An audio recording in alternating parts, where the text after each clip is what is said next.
So tomorrow, this morning has been a slow morning. I 100% had full intentionality on like getting up way earlier, but then I was like, you know what, Kim, you need to sleep. You are exhausted. I worked the day before, and I worked some overtime the day before, and then I worked a 24-hour shift. So coming off shift, being super exhausted, doing all these things, I was like, you know what, sleep in, baby girl, you need it. Slept until 8, got some breakfast. Finally now just getting some coffee, getting moving. And it is like 10 something.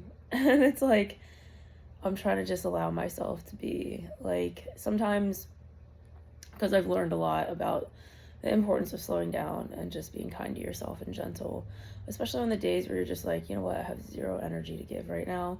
So let me fill my cup and just reset myself and stop trying to like go, because I do that a lot. And I've learned the importance of like practice the pause, step back, relax yourself, chill out for a second, right?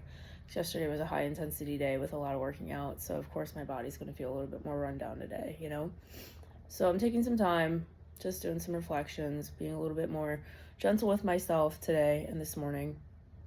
And the one morning practice that I've done, especially on my days that I have off, is reading from this Journey to the Heart. And it's kind of like little daily meditations, right? And it's this amazing book.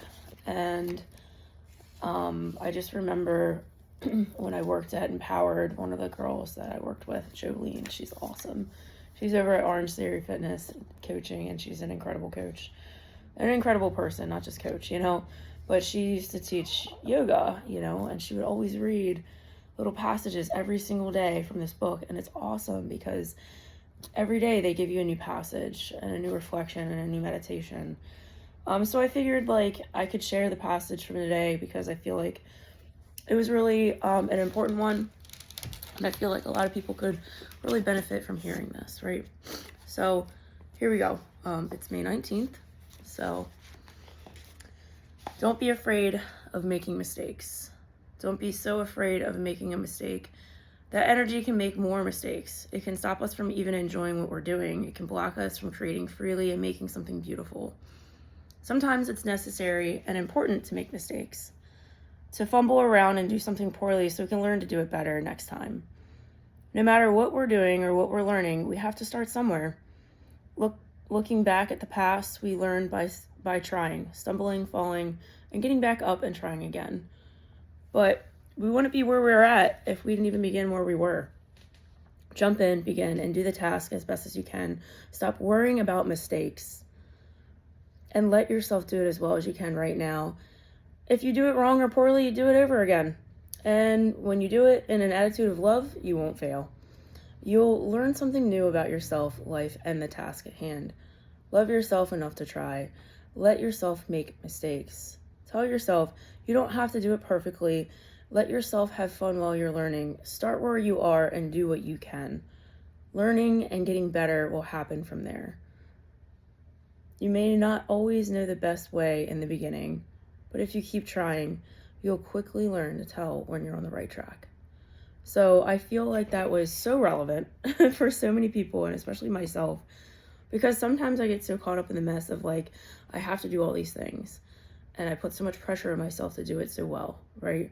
Because I'm perfectionist through and through. Sometimes I have to talk myself down and be like, Kim, just do it. Done is better than perfect. You do not have to be perfect at everything. Just do it. Consistency, dedication, and commitment to doing the hard things daily, doing the things for yourself every single day. Try. Just keep trying, you know? I think that's like the number one thing is sometimes we get so caught up in like the idea of creating the perfect plan, creating the perfect time, waiting for the perfect thing, moment, whatever. And then you're wasted half of your life for waiting for what, you know? It's like, just do the damn thing, you know? So that's like something I've been really focusing on is doing some reflections in the morning. I'll do some journaling sometimes, and just like brain dump everything out that I'm either worried about or trying to process or work through. You know, I think the number one thing as being a first responder and being in high stress jobs and high stress careers, it's really important that you take this time for yourself, right? Like take time to reset yourself mentally, physically, so that you can step um, into your job, into your careers with, full intentionality. Um, and everyone fills their cup differently. Like for me, I love working out. Working out is an outlet for me, but it's also the community aspect of my workouts that are really important to me.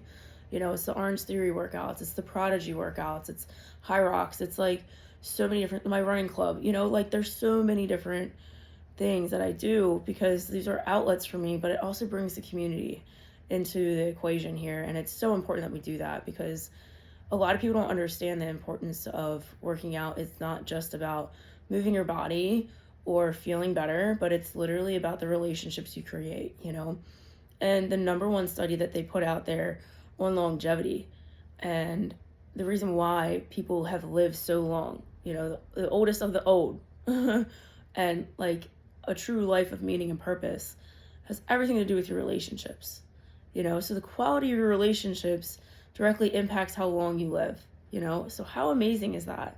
And through fitness and through health, we can bring that gap together. Bridge it all, like you feel better when you move your body. You feel better when you have better relationships and you're laughing with people you love and you enjoy. And then you're surrounding yourself with people who are like-minded, right? So there's just so much that I'm really excited about with what I'm creating, with not only within my hybrid athlete community, but just in general, like I'm trying to really promote health, wellness, and balance, and understanding that like life doesn't have to be full throttle all the time. I'm not sitting here trying to portray the fact that I work out 18 hours a day because it's not practical and it's not realistic. Do I work out a lot? Yes, I do. But it's because I love to push myself. I am just scratching the surface on what I know I'm physically capable of.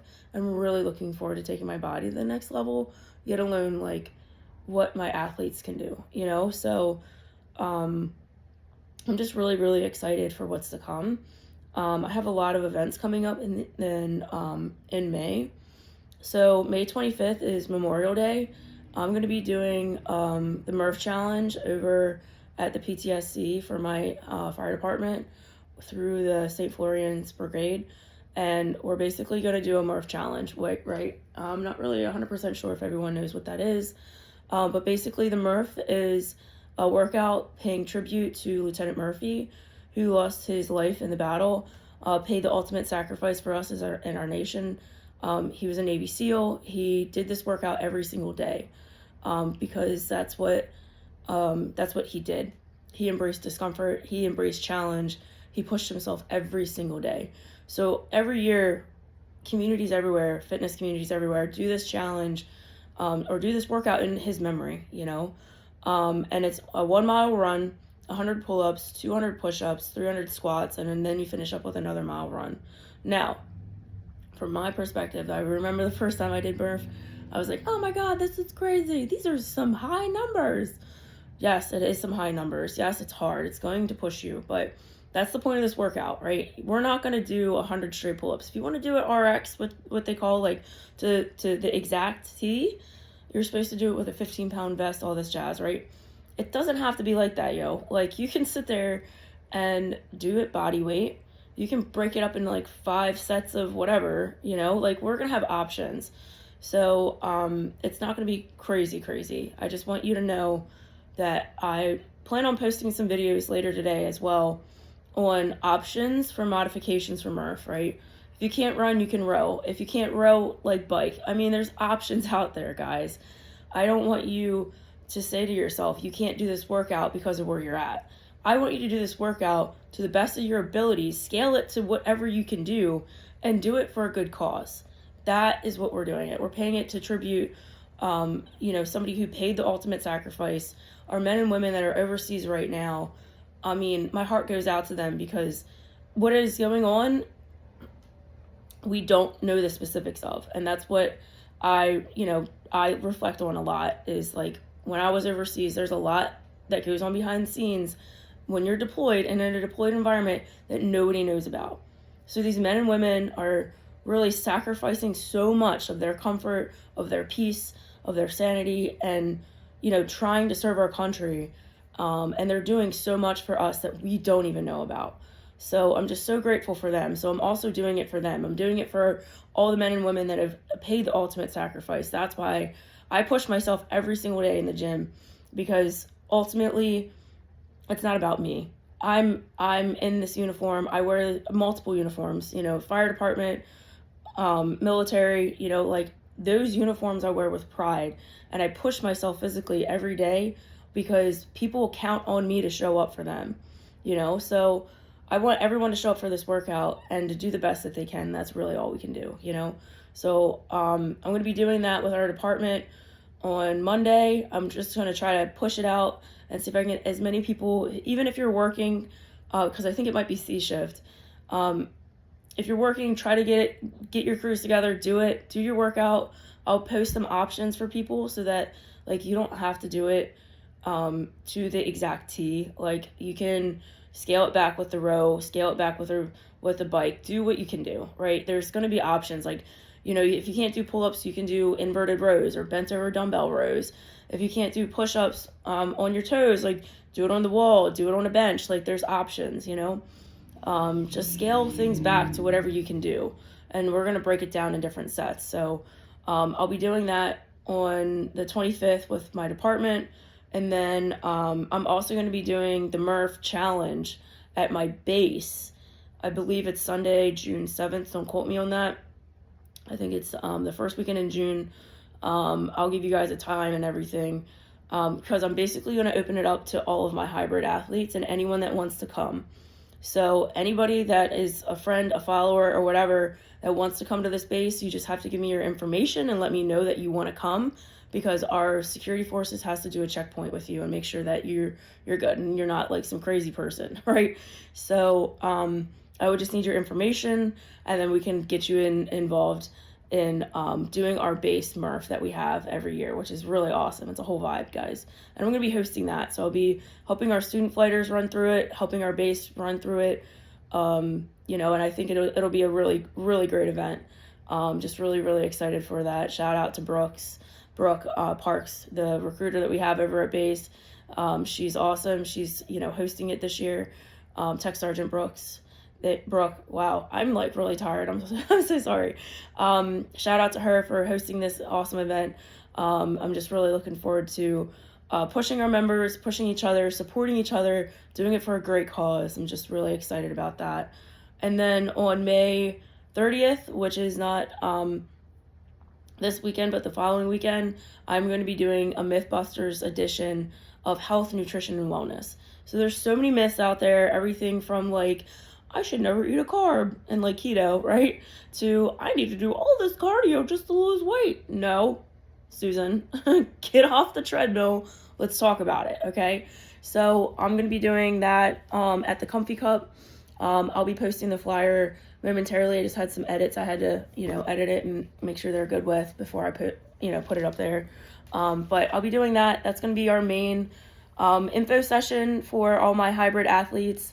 It's going to be our first touch base point for everybody in this program and in this challenge so far. So I'm super excited because we're a little over 4 weeks in with doing this, Mythbusters info session, right? My goal with this session is just to get in front of people, to talk to you guys, see how you guys are doing, debunk some myths around health, fitness, and nutrition, introduce you to what the Phoenix is, because I'm going to be opening that platform up to some of our events that we do within our community so that you can have an understanding of what it is, what they stand for, and get people who are trying to stay sober in our communities outlets and getting them into our fitness community here so that they can start to see this is what we're about, this is how we can get involved, this is how we can support each other, so I'm super excited about that.